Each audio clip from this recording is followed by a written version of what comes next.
You ask Tiger to solve. This deals with linear equations with one unknown.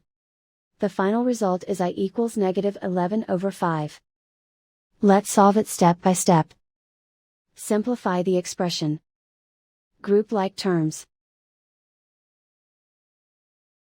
Simplify the arithmetic. Group all constants on the right side of the equation. Subtract 11 from both sides. Simplify the arithmetic.